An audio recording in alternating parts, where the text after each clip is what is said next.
What's up YouTube? My name is Amisbro. For this video we are going to be doing an anime review, and we are going to be covering a series which, well, I had people asking me, tell me, you should watch this. You should watch it, it's awesome, blah blah blah blah blah.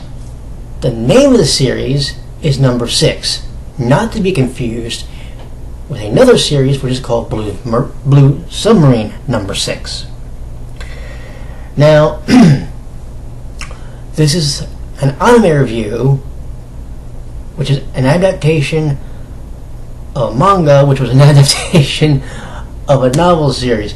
The novel series and the manga ran for 9 volumes each. The anime series ran for 11 episodes. The anime series, which we will be covering, ran from July 7th, 2011 to September 15th, 2011, directed by Kenji Nagasaki and written by Seishi Minakami. Music, which actually is very good, was composed by Keiichi Suzuki. Studio responsible for the animation, which was beautiful, was Bones, licensed by Siren Visual in Australia, Sentai Filmworks in North America, Network, Fuji TV for the Fuji TV from the Noitamina, or animation backwards, their animation block, and Kansai Television.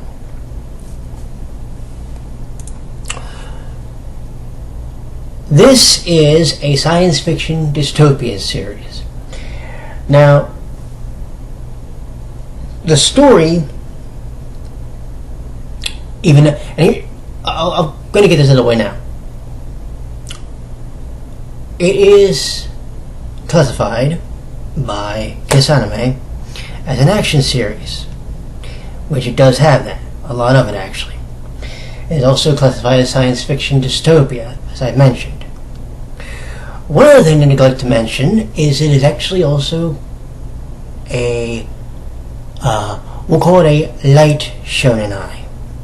The reason I say a light one is because there are more hardcore ones which you can go watch, I'm sure. And when I tell you that they're more hardcore, you know what goes on in them. Alright, so I have to tell you.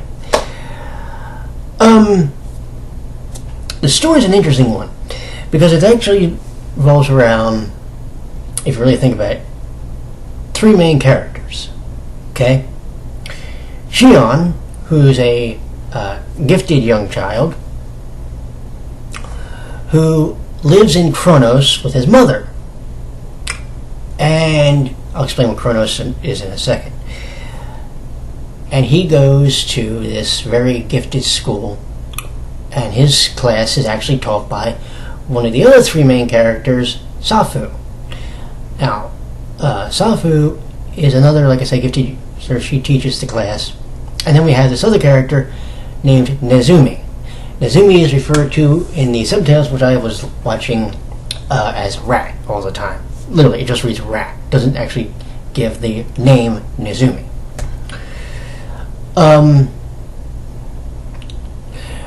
Nezumi is someone who loathes number 6. He wants to see it destroyed.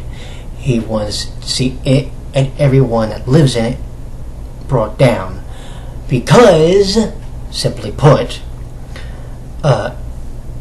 there's some things that happened in his past life, which I'm not going to spoil for you. You can go watch it for yourself. And in the course of the anime, we do find out about what happened. But we also come to find, from even the very beginning of the anime, in episode 1, there's going to be a very interesting connection between Nezumi and Shion. And it's actually one that is one of the more beautifully laid out relationships, romantically or whatever way you want to look at it, although it is pretty much a romantic one, I'll go ahead and say it now. It's probably one of the better well-written ones that I have seen in a long time. I'm just being honest. And keep in mind, I did a month last year where I did 3 BL animes. I did Seikaiichi, Junjo Romantica, Antique Bakery. Actually, Antique Bakery wasn't bad either. But I did 3, and they were all written well, but this one just about far exceeds that, to be honest. Because they plant the seed in the very first episode, and you sort of get the idea where it's going to go. By the time you get up closer to the midway point, around episode 5, it starts really clicking in your head. Hell, you can even say episode 3. But it really starts clicking in your head. They're going to start actually developing the relationship and the emotions with the 2 characters. But how do we get to the point where this happens? Okay. We find out that Nezumi is a runaway criminal, and he was being hunted by the security bureau. And you literally see him in the very beginning of episode 1 running through a sewer to try and escape them. Okay. On the night of a big typhoon that was occurring in Japan, Shion decides, while he's in his room, in Kronos, that he's just going to say hell with it, open up his window, stand outside and observe it, and then just, scream bloody murder. This is literally something he does, by the way. So as the episode's going, we come to find out that Nezumi finds his way into the house. And he ends up, literally, no joke, taking his hand and almost choking the kid. Now, I know this doesn't seem like the foundation for a very healthy relationship, but it actually plays out. It actually plays out well when you come to find out later that, yes, he does bend up his arm, and he essentially aids him. However, because he did this, Shion, got demoted from Kronos to what they call Lost City. Now, Lost City is kind of, we'll call it, in the middle between the higher echelon and the slums. The slums, which, by the way, we will go ahead and say right now, number 6 wants to eradicate. Okay? The whole thing, which is called Cleaning Day, and that is what they want to do. They want to obliterate the lower class. The severe lower class. So,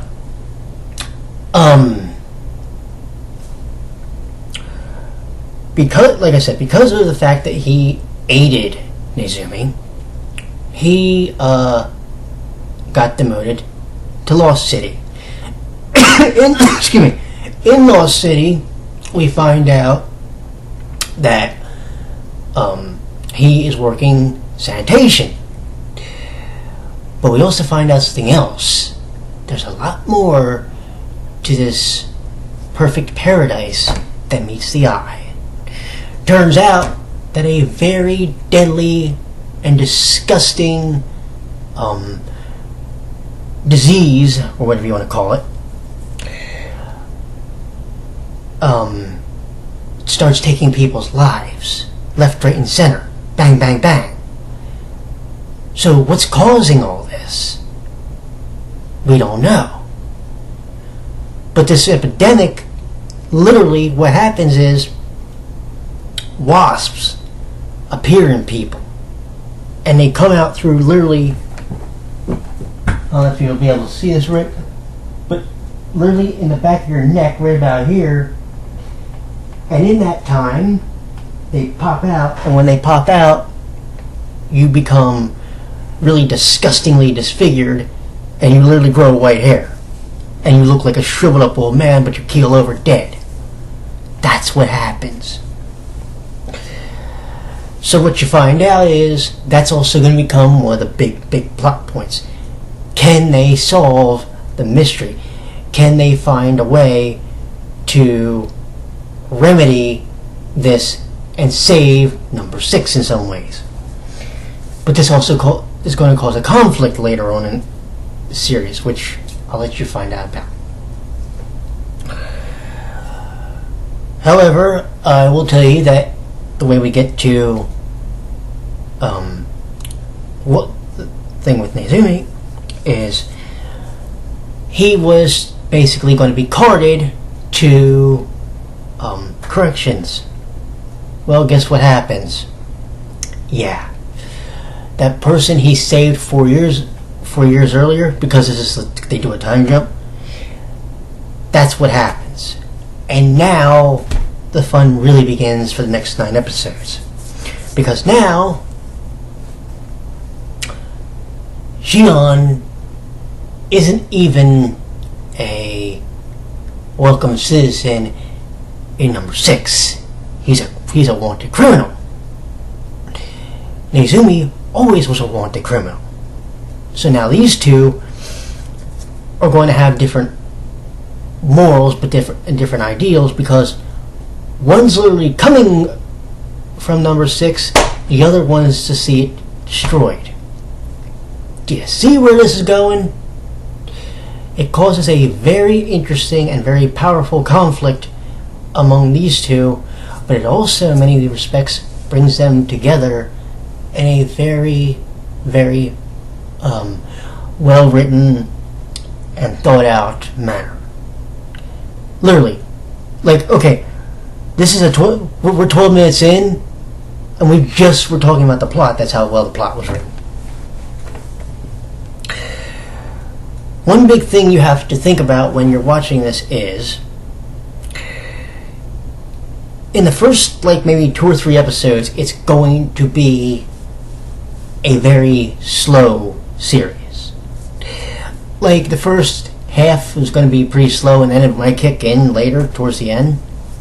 But for the most part, once you get past, episode 3, everything's going to start, like, you won't even realize you've been 6 minutes in until you look at the timer on your thing, if you look at it, like I do habitually sometimes. But that's what writing does. That's what well-written plot does. That's what well-developed characters does. And they made just those 3. We won't even talk about the other people that live in this area that Nezumi lived in. We won't even talk about that. We won't even talk about the way them living together develops over the course of the other 8 or 9 episodes through the series. We won't even talk about that because I want you to see it. I want you to witness it. I want you to understand it. There's ways you can write these types of relationships, and believe me, I know a thing or two about it. But there's ways you can write these relationships between 2 characters like this that make the series so interesting to watch, because you're watching a person who literally came from the top and crash landed into a, we'll call it less than desirable situation. But now he has to adapt, and it took him a little bit, but he did. He was actually one of the quickest learners that I've seen.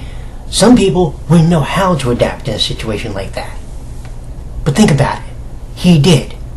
He lived in an area where it turns out you couldn't bring personal belongings across the border from one sector to another.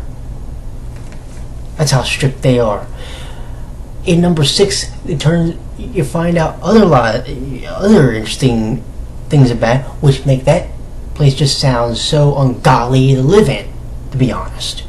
It almost sounds literally like it's completely backwards. Like you want to live in the slum area because, yeah, it's the least desirable, but it almost seems like people can move around a little bit more freely, well, unless the government wants to get involved, which, again, I'll let you understand exactly what that means. But the way they wrote the characters, like Rikiga, or, Doglone, my God. And the way they wrote Safu, and the way they built up to the big conflicts that were going to occur, including the one at the very end in the final 2 episodes.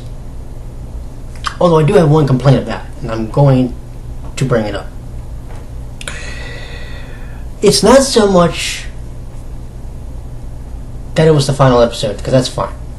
But sometimes I feel like when they do these series and they're going to end it a certain way, you have to make sure that there is no doubt in the viewer's mind that it was supposed to end this way. There's something that confused me, but I'm not going to mention what it is, only because I want you to see. The way they ended the final episode made me go a little bit like, huh. So how did these two, I mean, what actually happened in the course of it, especially with the relationship that was building by the end of it? One thing I will mention, you find out very quickly, that Shion has a dark side, and it does not like it if you talk ill of or you harm Neizumi. You can't. Why? Watch it and find out, and watch what he does. It's so amazing just to even see the character's development through 11 episodes. Because there are some series that I have watched where you want a character to be developed over the course of a set number of episodes, and you don't get it. They gave me 11 episodes. 11 very solid episodes. There was one I was kind of on, I think that was episode 8. It was, I think, the weakest episode, literally, of all of them. And 1 out of, 11? That's a pretty good ratio. But, like I said, the characters, so the emotional involvement just based in them, the plot development, the story development, the environment that you got to see different environments and different interactions with people, and how they lived and worked. You get what I'm saying? And even then, it wasn't even like they used a really big cast. They used a fairly minimal cast when it came to the show, I think. And that's what made me so dumbstruck watching it, because they took 11 episodes, they took the cast they had, and they took the set of characters that they were going to center the story around, and they said, we're not going to waste an episode with these guys. We're going to make sure that you know who they are. We're going to make sure you know their motives. We're going to make sure you know everything. We're going to show you a natural and in many ways healthy progression between two people who might not have otherwise been friends or whatever you want to call it, and then we're going to progress it to where they're virtually protecting each other to the point where one has a mental breakdown over something. It's so interesting just to watch it that I pray to God I'm not spoiling everything for you, just because there's so much to see, there's so much to take in 11 episodes. 11 episodes, 23 minutes long. But I promise you, the 23 minutes don't feel like 23 minutes. It actually moves along nicely. Even when it seems like nothing's really going on, they find a way to the end. Hell, even the opening theme song, which you would think for a series like this wouldn't be as upbeat as it is, but it actually was really, really good and got you amped up to watch the episodes. Especially, and we're not even, there's one other thing I want to tell you, but I'm not, because it's not really a spoiler, but it's something I really want you to see. It has to do with Nezumi. Okay? And he does it at least twice. You'll have to see it, because I'm not going to tell you. But this series alone, there's people that have told me I needed to watch it. There's people that have told me that this is a really good and well done series. They've told me this, and I didn't believe them. What I'm going to tell you is, if you have not watched number 6, you owe it to yourself to do so. It is literally one of the best animes that I've been introduced to. And I want to thank the people that did it, that did introduce me to this series, because you know what? In the end, what we got is one of the best animes that I have seen in a long, long time. I really want to spoil it for some reason.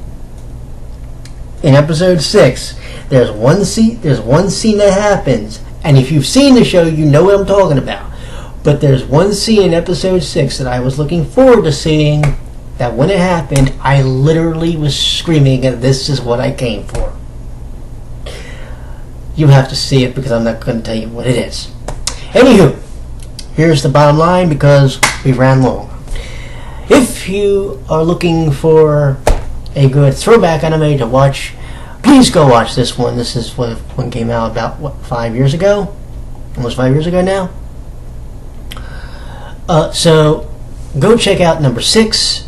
And remember, it's called number 6, not Blue Marines number 6. Go check it out, and I will talk to you all in the next video. Y'all take care now. Bye-bye.